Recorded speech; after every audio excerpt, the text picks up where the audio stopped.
ఇది చేస్తే గుండెపోట్లు తగ్గచ్చేమో అని ట్రై చేశారు.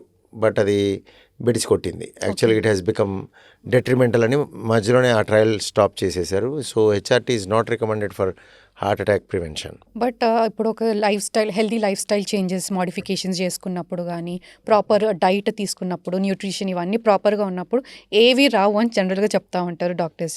బట్ హెరిడిటరీ కొన్ని మనం చేతుల్లో లేని దానికి ఓకే ఫైన్. బట్ ఒక ఫిట్‌నెస్ ఫ్రీక్ ఉండి వాళ్ళు జిమ్‌కెళ్ళడం గానీ, న్యూట్రిషన్ బ్యాలెన్స్డ్ ఎవ్రీథింగ్ ఉంటది. లైఫ్ స్టైల్ అంతా బ్యాలెన్స్‌గా ఉన్న అట్లాంటి వాళ్ళలో కూడా ఎందుకు ఎక్కువ చూస్తూ ఉంటాం? ఫస్ట్ సెంటెన్సే నేను ఐ డోంట్ అగ్రీ. మీరొకటి అన్నారు రాదని చెప్తారని. ఎవ్వరు చెప్పరు. నేనైతే చెప్పను. రాదనే మాట లేదు. You minimize the risk.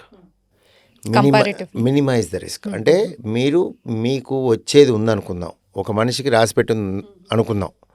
అంటే ఇదేంటి డాక్టర్ రాసిపెట్టింది అంటాడేంటి అని అనుకోవద్దు. Because it happens. న్యాచురల్ అంతే. అంటే డెస్పైట్ యువర్ బెస్ట్ ఎఫర్ట్స్. అంటే మీరు ఫర్ ఎగ్జాంపుల్ ఒక వెజిటేరియన్ని తీసుకుందాం. ఒక vegetarian family, well disciplined family, thin built, does good exercise, okay, no diabetes, no hypertension, cholesterol ఎక్కువగా లేదు, and he is quite young, okay, ఫ్యామిలీలో లేదు హిస్టరీ. అంటే when you ask me is he safe అంటే నేను ఒక పదం వాడతా, he is safer when compare to his counterpart. దీనికి ఆపోజిట్గా చేసే వాళ్ళు ఉంటారు చూడండి, వాళ్ళతో కంపేర్ చేస్తే ఇతను సేఫ్. అంతేగాని రాదు అనేది. ఈయన అబ్సల్యూట్ సేఫ్ కాదు. అంటే some times a person who has all bad habits, sugar ఉంది, బీపీ ఉంది, స్మోక్ చేస్తాడు, డైలీ ఆల్కహాల్ తాగుతాడు, లావుగా ఉంటాడు, ఎక్సర్సైజ్ చేయడు, అసలు డిసిప్లినే లేదు ఏ విషయంలో, ఇవన్నీ జరిగి అసలు దేనికి శ్రద్ధ తీసుకోడు, మందులు వాడు, స్టిల్ ఈ can get away.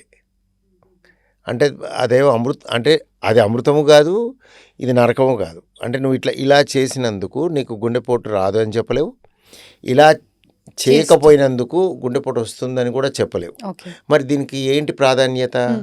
Percentage probability comes down.